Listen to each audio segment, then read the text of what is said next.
Hi friends, मैं रत्ना तिवारी गुरु Gyanam it's all about home science में आप सभी का स्वागत करती हूँ। तो आज हम अपने फैशन के ज्ञान का वर्धन करते हुए फैशन चक्र के बारे में पढ़ेंगे। ये fashion design and merchandising, fashion design और व्यापार का भाग 2 है। इसका भाग 1 वीडियो मैंने कुछ दिन पहले ही अपने चैनल पर शेयर किया है। अभी तक आपने नहीं देखा है तो देर किस बात की है, चैनल को सब्सक्राइब करिए और इसका भाग 1 ज़रूर देखिए, तभी आप भाग 2 को यानी कि फैशन चक्र को बेहतर रूप से समझ पाएंगे। इस वीडियो को देखने के बाद आप फैशन चक्र के चरण और फैशन चक्र की लंबाई के बारे में समझ पाएंगे, उनको जान पाएंगे। तो वीडियो को देखने के बाद इसको लाइक, शेयर और सब्सक्राइब ज़रूर करिए। और अगर आपको कोई क्वेरी है, कुछ जानना चाहते हैं इस टॉपिक से रिलेटेड, फैशन चक्र से रिलेटेड, तो वो क्वेश्चन आप कमेंट बॉक्स में ज़रूर डालिए। तो चलिए शुरू करते हैं। फैशन का विकास।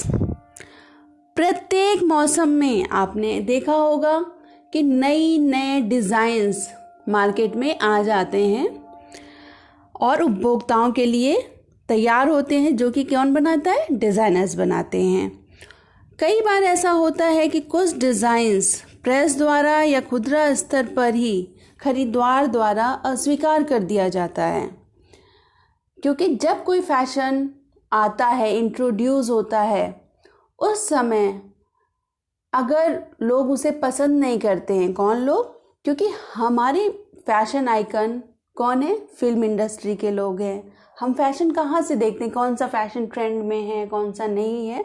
हमने कोई मूवी देखी, हम सीरियल्स देखते हैं, उसमें जो भी एक्टर एक्ट्रेसेस हैं जो ड्रेसेस पहनते हैं, वही हमें लगता है कि ये फैशन में है, वहीं से हम भी उसको कॉपी करते हैं, इमिटेट होते हैं, उससे उसकी नकल करके वो कपड़े पहनने लगते हैं। वो फैशन में होता है उस समय। लेकिन कई बार ऐसा होता है कि डिज़ाइनर्स बनाते तो हैं और मार्केट में आने के पहले या आने तक ही वो अस्वीकार कर दिया जाता है। और कई बार ऐसा होता है कि लोग उन्हें खरीद कर लंबे समय तक के लिए स्वीकार करते हैं और पहनते हैं। फैशन चक्र की अगर हम बात करते हैं तो जिस तरह फैशन में परिवर्तन, आम तौर पर जो भी परिवर्तन होता है किसी भी फैशन में, उसको हम फैशन चक्र के रूप में वर्णित करते हैं। उसे हम फैशन चक्र कहते हैं कि कोई फैशन आया, कितना चला, कितने दिनों तक चला और कब वो मार्केट से बिल्कुल गायब हो गया, वो पूरा समय कहलाएगा फैशन चक्र। या ये जीवन काल की अवधि है फैशन की, जिसके दौरान फैशन मौजूद होता है और परिचय से लेकर अप्रचलित होने के 5 चरणों को पार करता है। वो पूरा समय कहलाता है फैशन चक्र। जब एक ग्राहक कुछ फैशन वाले सामान खरीदता है या एक निश्चित शैली को पहनता है, तो उसको हम स्वीकार्य शैली या स्वीकार्य फैशन कहते हैं। फैशन हमेशा ऐसा नहीं है कि साल दर साल तक जीवित रहे, आज लिया और सालों साल तक वो फैशन में रहे, ऐसा नहीं होता है। इसके जो 5 चरण हैं, ये एक विशेष शैली की लंबाई, उसकी लोकप्रियता का वर्णन करते हैं। फैशन चक्र भी बिक्री में एक आवश्यक नेतृत्व के रूप में मदद करता है और फैशन व्यापारी को एक नई शैली या डिज़ाइन लॉन्च करने में भी सहायक होता है। अब बात करते हैं फैशन चक्र के चरण की, स्टेजेस ऑफ फैशन साइकिल। प्रत्येक फैशन अपने अस्तित्व के चक्र के दौरान विभिन्न चरणों के माध्यम से चलता है। न केवल डिज़ाइन बल्कि विशेष विशेषताएं भी एक चक्र के माध्यम से चलती रहती हैं, जैसे कि रंग है, बनावट है, कपड़े हैं। ये भी फैशन का एक रूप है। कई बार आपने देखा होगा ब्लू कलर, नीला रंग फैशन में होता है, तो उसकी भी एक साइकिल होती है, वो भी एक पर्टिकुलर टाइम तक ही फैशन में होगा, उसके बाद लोग ब्लू कलर को पहनना स्वीकार नहीं करेंगे। कभी लाल होता है फैशन में, अभी कुछ दिन पहले की बात है तो ब्लू कलर, नीला कलर बहुत फैशन में था। उससे पहले अगर आप देख रहे होंगे या ध्यान होगा आपको तो लाल कलर इन था, लिपस्टिक रेड, एसेसरीज रेड, सब कुछ लाल। तो फैशन चक्र ना सिर्फ डिज़ाइंस के लिए बल्कि जो भी उसकी एसेसरीज होती हैं, उसका कपड़े का डिज़ाइन, रंग, बनावट, ये भी फैशन साइकिल के अंदर ही, फैशन चक्र के अंदर ही आता है। तो फैशन चक्र के टोटल 5 चरण होते हैं। पहला चरण है इंट्रोडक्शन स्टेज जो होती है, वो फैशन का परिचय चरण होता है। एक छोटे रूप में जानेंगे कि फैशन मार्केट में परिचित होता है, हम फैशन से परिचित होते हैं कि ये फैशन इन है। उसके बाद कुछ लोग उसे पहनने लगते हैं तो दूसरा चरण स्टार्ट हो जाता है, उसकी लोकप्रियता में वृद्धि हो जाती है, इंक्रीज इन पॉपुलैरिटी। तीसरा चरण आता है, लोकप्रियता में शिखर की स्थिति पहुंच जाती है, जब ज़्यादा से ज़्यादा लोग, लगभग हर घर में, सबकी अलमारी में वो फैशन आ जाता है। और फिर क्या होता है, लोग बोर होने लगते हैं उस फैशन से, बहुत पहन लिया तो डिक्लाइन की यानी गिरावट की स्थिति स्टार्ट हो जाती है। अब हमारे पास है भी तब भी हम उसे नहीं पहनते हैं या हम उसे फिर से खरीदना नहीं चाहते हैं। और गिरावट के बाद कुछ ही समय में फैशन अप्रचलित स्थिति में पहुंच जाता है, ऑब्सोलेंस की स्थिति में पहुंच जाता है, यानी कि अब उसे कोई नहीं खरीदता है और ना ही पहनना चाहता है। तो अब हम इन्हीं 5 चरणों के विषय में जानेंगे। तो सबसे पहले हम इसका पहला चरण देखते हैं। पहला चरण है एक शैली का परिचय, इंट्रोडक्शन स्टेज कहलाता है, जिसे इंट्रोडक्शन स्टेज कहते हैं। इस समय डिजाइनर अपने शोध को लोगों के सामने प्रस्तुत करते हैं। तो इस समय होता क्या है, डिजाइनर उनका जो भी ज्ञान होता है फैशन से संबंधित, जो भी शोध होता है, उनके क्रिएटिव आइडियाज़ होते हैं, उसके द्वारा वो नई नई डिज़ाइंस का निर्माण करते हैं और नई शैलियों की पेशकश जनता के सामने, हमारे सामने करते हैं। डिज़ाइनर लाइन, आकार, रंग, कपड़े और विवरण जैसे तत्वों को बदलकर नए डिज़ाइन बनाते हैं। कई बार बिल्कुल नया डिज़ाइन ना होके उसी में थोड़ा परिवर्तन, कभी लाइन, आकार, इन सब का प्रयोग करके परिवर्तन किया जाता है। इस शैली की क्या मुख्य विशेषताएं हैं? जब कोई भी फैशन प्रस्तुत होता है तो वो उसमें नई शैली और नयापन होता है। नवीन कृतियाँ, नवीनतम फैशन के रूप में इसे संदर्भित किया जाता है और अभी तक ये किसी के द्वारा स्वीकार नहीं किया जाता है। इसे फैशन आइकन, हमारे मॉडल्स मॉडलिंग करेंगे पहन के, मतलब इस तरीके से बस जस्ट इंट्रोड्यूस होता है, परिचित होता है। इस चरण में फैशन का तात्पर्य केवल फैशन की शैली और नवीनता से है। उसे स्वीकार किया जाएगा या नहीं किया जाएगा, इस चरण में उसका कोई वास्ता नहीं है। दूसरी विशेषता इस चरण की यह है कि इस चरण में ऊंची कीमत होती है। ऊंची कीमत क्यों होती है? कि जो डिज़ाइनर होते हैं, विश्व स्तर के डिज़ाइनर होते हैं, वो अपने आइडियाज़ को, अपने ज्ञान को, फैशन के ज्ञान को जोड़कर एक डिज़ाइन बनाते हैं और जो भी वो डिज़ाइन बनाते हैं वो अच्छे माल को लेकर, उसकी गुणवत्ता, कारीगर की जो राशि, क्योंकि बहुत कम क्वांटिटी में बनाए जाते हैं तो कारीगर का जो खर्चा आता है वो भी ज़्यादा होता है, जिसके कारण स्वाभाविक रूप से इसकी जो उत्पादन लागत है वो अधिक होती है। और इसका परिणाम क्या होता है कि कुछ ही लोग उस वस्तु को खरीदने का खर्चा उठा सकते हैं। हम सब नहीं उठा सकते हैं उस महंगे वस्तु को खरीदने का खर्चा। और इसकी तीसरी विशेषता ये है प्रथम चरण की कि कम मात्रा में उत्पादित होता है, क्योंकि डिज़ाइनर स्वतंत्र रूप से सोचता है और अपनी क्रिएटिविटी को, अपनी रचनात्मकता को कपड़े पे ला देता है। मे बी वो लोग स्वीकार करेंगे या नहीं करेंगे। तो इस समय ज़्यादा क्वांटिटी में उत्पादित नहीं होता है, कम मात्रा में उत्पादित होता है। दूसरी अवस्था आती है, फैशन का दूसरा चरण है लोकप्रियता में वृद्धि। अब क्या होता है कि जब एक फैशन लोग देखने लगते हैं, नई शैली आ जाती है बाज़ार में, हम मॉडल्स को देखते हैं, बॉलीवुड एक्टर एक्ट्रेस को देखते हैं, कभी हमने करीना कपूर को देखा, कभी कटरीना कैफ को देखा, कि जिसको भी हम वो ड्रेसेस पहनते देखते हैं हमें वो अच्छी लगती है। तो उस समय क्या होता है, बहुत से लोग उसको खरीद लेते हैं, पहनते हैं, और जनता का ध्यान उससे क्या होता है, खरीदारों द्वारा, या आप मार्केट में जाते हो तो आपको जगह जगह उस टाइप की ड्रेसेस हैंग की हुई, टंगी हुई दिख जाएंगी। तो आपको समझ में आ जाता है कि सब दुकानों पे ऐसा ही है, तो मे बी ये फैशन में होगा, तो वो आपका ध्यान आकर्षित करता है।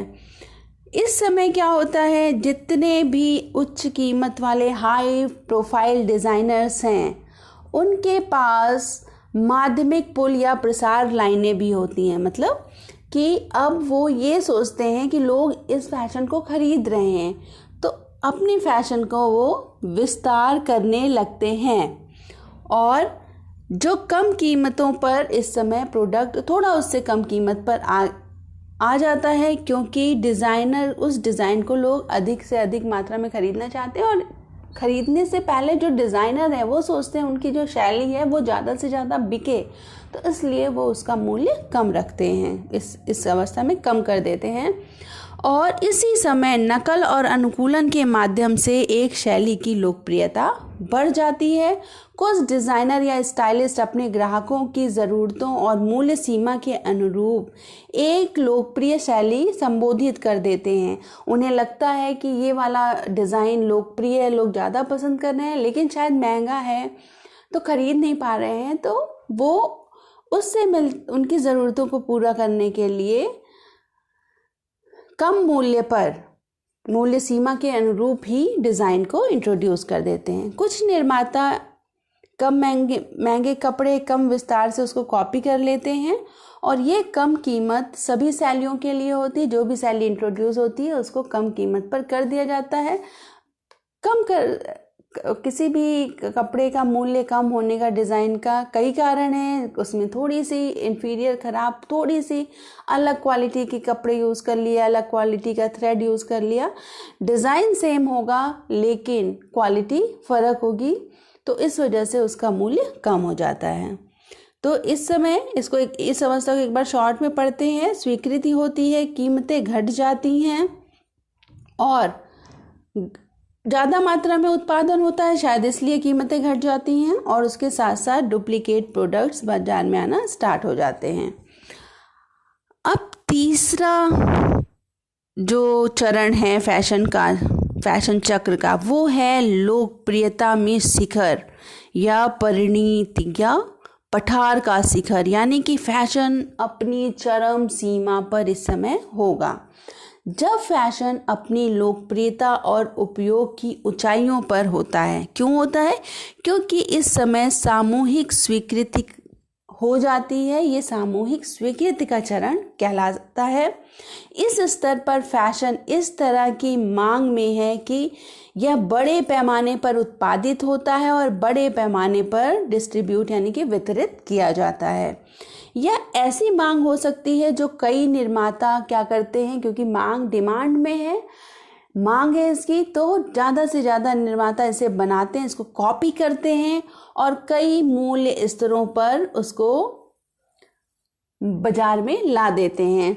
जैसे कि अगर आप कोई डिज़ाइनर लहंगा देखना चाहते हैं तो आप फ्रंटियर या ऐसे किसी मीना बाज़ार इस टाइप के किसी शॉप पर जाओगे, जो डिज़ाइनर लहंगा वहाँ मे बी 15-20 यानी 15-20 हज़ार का मिलेगा, वैसा ही मिलता जुलता या वैसे ही लुक का लहंगा या कोई सूट है आपको लोकल मार्केट में, जो वीकली मार्केट लगती है या लोकल जो शॉप्स हैं वहाँ पर वो आपको 1000, 1200, 1500 में भी मिल जाएगा। लेकिन फ़र्क क्या होगा?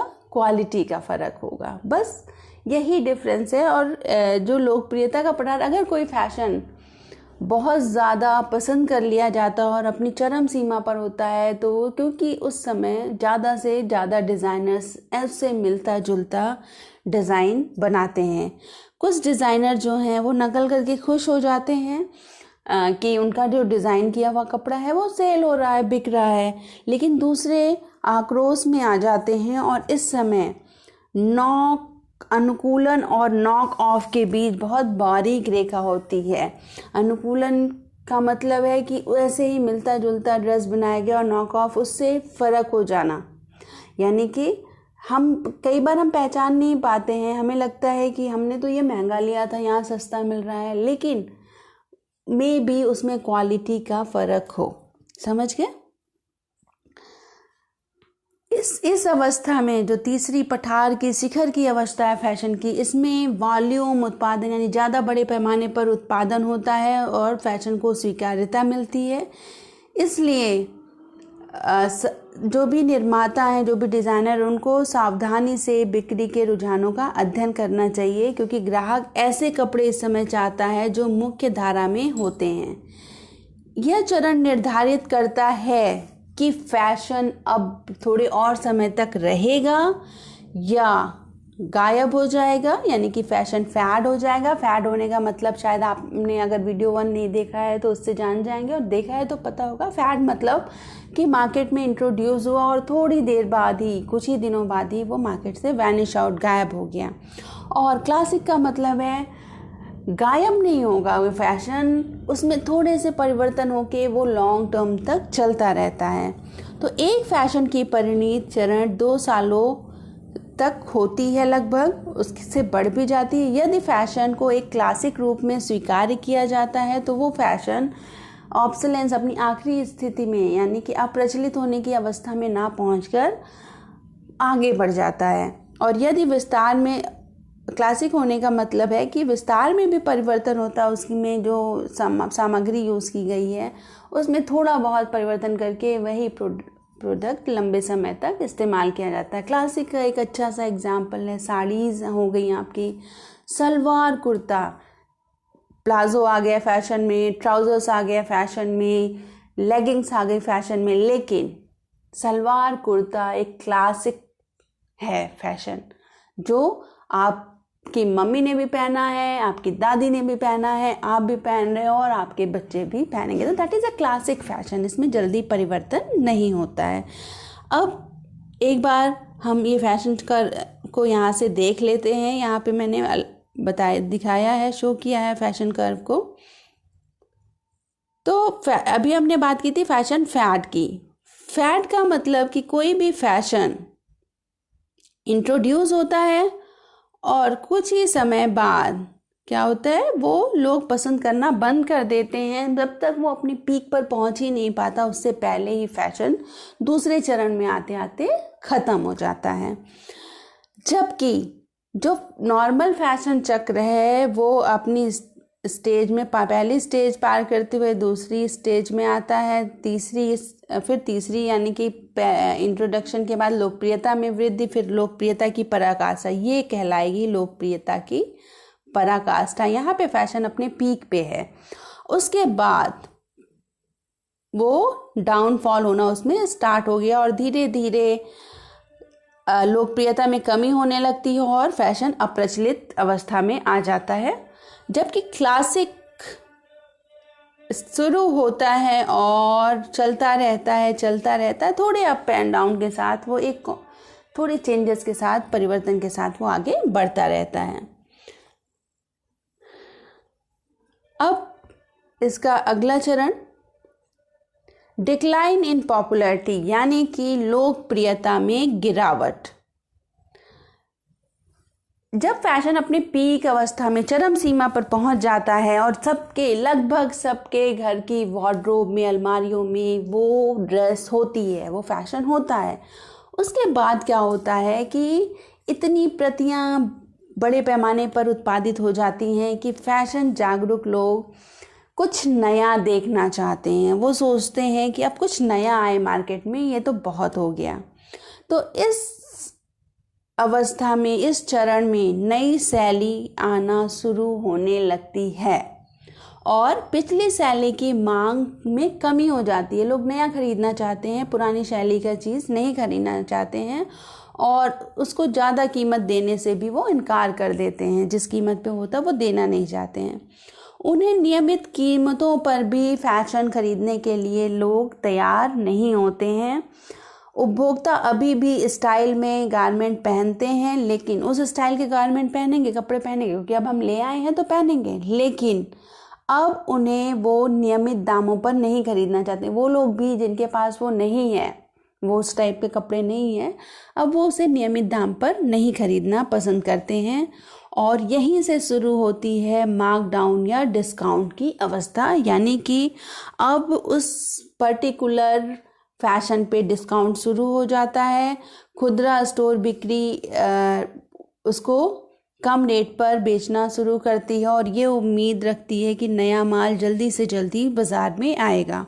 और इस अवस्था में अब क्या होता है, नए फैशन की परिचय अवस्था होती है। यानी कि एक फैशन की चौथी अवस्था, लोकप्रियता में गिरावट की अवस्था के समय नए फैशन की परिचय अवस्था पहली अवस्था होती है और प्रमुख खुदरा विक्रेता उस पुराने फैशन को छोड़ देते हैं और नए फैशन का माल बेचना शुरू कर देते हैं। जो आखिरी चरण है फैशन चक्र का, वो कहलाता है अप्रचलन या अस्वीकृति या ऑब्सोलेंस, जिसको रिजेक्शन या ऑब्सोलेंस यानी कि अप्रचलन की अस्वीकृति। इस अवस्था में फैशन का चलन अपने अंतिम पड़ाव पर होता है और इस समय गिरावट के बाद पुराना फैशन, यानी चौथी अवस्था के बाद अब पुराना फैशन अप्रचलित हो जाता है और उस सामग्री की, उस फैशन की मांग खत्म हो जाती है। एक शैली की अस्वीकृति सिर्फ इसलिए कि यह फैशन से बाहर है, उसे उपभोक्ता अप्रचलित कहा जाता है। यानी कि उपभोक्ता ने उसको अप्रचलित कर दिया, ऑब्सोलेंस स्थिति में ला दिया। उपभोक्ता बाजार में फैशन देखना नहीं चाहता है और दिखता भी है तो उसे खरीदना नहीं चाहता। कई चीज़ें ऐसी होंगी जब आप बाजार जाते हो, आप देखते हो बहुत सारी हैं पर आपके पास ऑलरेडी हैं और अभी कोई पहनता नहीं है, तो वो कम रेट में भी होंगी तब भी आप उसे लेना पसंद नहीं करते हो। कीमतों में भारी कमी आती है, खुदरा विक्रेता रीस्टॉकिंग बंद कर देता, अगर है तो उसको सेल में निकालना चाहता है और नए माल उस फैशन के, उस डिज़ाइन के नहीं लाता है। फैशन चक्र के अंतिम चरण में कुछ उपभोक्ताओं को पहले से ही नए के लिए बदल दिया जाता है और इस प्रकार एक नए चक्र की शुरुआत होती है। जैसा कि मैंने बताया, जब चौथी चरण आता है, चौथे चरण जब लोकप्रियता कम होने लगती है, तभी एक नए फैशन का, नए डिज़ाइन का परिचय अवस्था होती है। तो अब इस अवस्था में लोग नए फैशन को पहनना शुरू कर देते हैं। तो ये हो गई आपके फैशन चक्र की 5 चरण। एक बार हम इस चक्र को देखते हैं और इसको समझने की कोशिश करते हैं। जब कोई फैशन बाजार में आता है तो वो पहला चरण होता है फैशन का परिचय चरण। आप यहाँ पे देख पा रहे होंगे इस समय बहुत कम लोग इसको पहनते हैं। शायद वो डिज़ाइनर इंट्रोड्यूस करते हैं, कुछ मॉडल्स, कुछ एक्टर एक्ट्रेस जो हमारे फैशन आइकन्स होते हैं वो उस ड्रेसेस को पहनना शुरू करते हैं। उसके बाद चरण आता है लोकप्रियता में वृद्धि। अब क्योंकि हम देखकर जान गए हैं उस फैशन के बारे में, तो अब उसकी लोकप्रियता बढ़ती जाती है और ज़्यादा से ज़्यादा लोग उसे खरीदते हैं। आप इस ग्राफ में देख पा रहे होंगे, ज़्यादा से ज़्यादा लोग उसको अब खरीद रहे हैं। कहाँ से शुरू हुआ था और कहाँ पे पहुँच गया, और फिर लोकप्रियता की शिखर की अवस्था में आ जाता है। इस समय थोड़ा सा दाम कम हो जाता है, इमिटेशन फैब्रिक यानी उसकी नकल बनना शुरू हो जाती है और ज़्यादा से ज़्यादा लोग उसको, क्योंकि रेट कम हो जाता है तो उसको ख़रीदना पसंद करते हैं। वो फैशन में भी होता है तो भी लेते हैं क्योंकि दाम भी कम है, अब हम अफोर्ड कर सकते हैं। तो वो स्थिति कहलाएगी लोकप्रियता में शिखर। तो यानी कि ये जो कर्व आपको प्लेटू दिख रहा है, ये लोकप्रियता में शिखर की अवस्था है। उसके बाद अब जब सबके वार्डरोब में वो कपड़े आ गए तो लोग को नापसंद आने लगते हैं और धीरे धीरे लोग नया नहीं खरीदते हैं, जो है वो पहनते हैं, पर नया बहुत कम रेट पे ले लेंगे, कुछ डिस्काउंट पे ले लेंगे, पर ज़्यादा रेट पे नहीं खरीदते हैं। और इसी समय जो चौथा चरण आता है, जब गिरावट स्टार्ट होती है, नए फैशन का इंट्रोडक्शन अवस्था शुरू हो जाती है। समझ गए आप? और उसके बाद धीरे धीरे कम दाम में भी होने के बाद भी लोग उसको खरीदते नहीं हैं, पहनना बंद कर देते हैं, तो वो स्थिति अप्रचलित अवस्था कहलाती है, यानी कि अब लोग उस फैशन को पसंद नहीं कर रहे हैं। तो ये समय को दर्शाया है एक्स एक्सिस पे और वाई एक्सिस पे बिक्री को दर्शाया है कि समय के साथ साथ एक नया फैशन कितने ऊपर तक उसकी बिक्री होती है, किस अवस्था तक कितने प्रॉफिट देता है वो, और धीरे धीरे वो अप्रचलित अवस्था में पहुंच जाता है। क्लियर?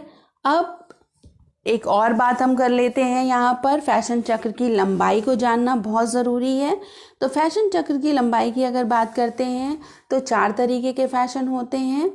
एक तो है फ्लॉप फैशन, यानी कि नो एक्सेप्टेंस, कोई स्वीकार्यता नहीं मिली है। दूसरा है फैट साइकिल, यानी कि शॉर्ट टाइम के लिए लोगों ने उसे पसंद किया है। तीसरी है नॉर्मल साइकिल, मीडियम एक्सेप्टेंस है, लोग लेते हैं और कुछ समय तक पहनते हैं और फिर वो गायब हो जाते हैं, उनकी चॉइस से हट जाता है। और एक क्लासिक साइकिल होती है जो कॉन्टिन्यूइंग एक्सेप्टेंस, जिनकी एक्सेप्टेंस बनी रहती है। अगर आप इस को और अच्छे से समझना चाहते हैं तो ये डायग्राम आप देखिए। इसमें आप देख पा रहे होंगे कि एक फैशन इंट्रोड्यूस हुआ, ये टाइम पीरियड शो कर रहा है, ये उसकी सेल को, नंबर ऑफ एडाप्टर्स, कितने लोग पसंद करते हैं वो दर्शा रहा है। कोई भी प्रोडक्ट बाज़ार में आया है तो धीरे धीरे लोग उसे पसंद कर रहे हैं, ठीक है। लेकिन अगर उसी ड्रेस को, उसी डिज़ाइन को लोगों ने कुछ समय के लिए, तो कुछ लोगों ने लिया और वो उसके बाद वैनिश आउट हो गया, यानी लोग अब उसे नहीं खरीद रहे हैं, तो फैट कंडीशन कहलाएगी। ये चौड़े जो साइकिल बनी हुई है ये दिखा रही है नॉर्मल साइकिल। नॉर्मल साइकिल में कुछ समय के लिए लोग उसे पसंद करते हैं और अपनी एक एक चरण को पार करते हुए वो ऑब्सोलेंस की अवस्था में पहुंच जाता है, यानी अब वो फैशन को कोई लेना नहीं चाहता है।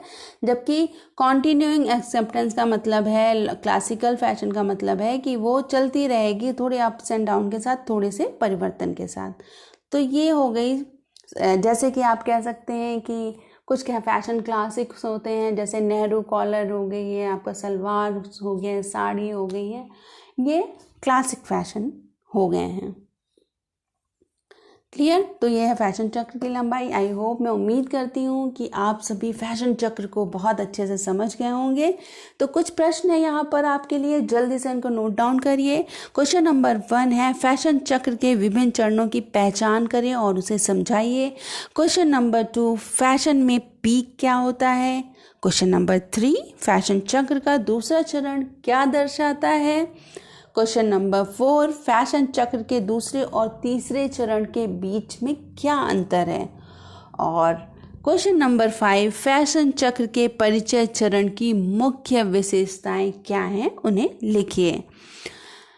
तो आज के लिए बस इतना ही इस वीडियो के लिए। तो मेरे चैनल को Guru Gyanam it's all about home science को सब्सक्राइब ज़रूर करिए, लाइक एंड शेयर करिए as much as you can. और if you have any query please write in comment box. आप ज़रूर सेटिस्फाई होंगे। Thanks for watching. Thank you so much.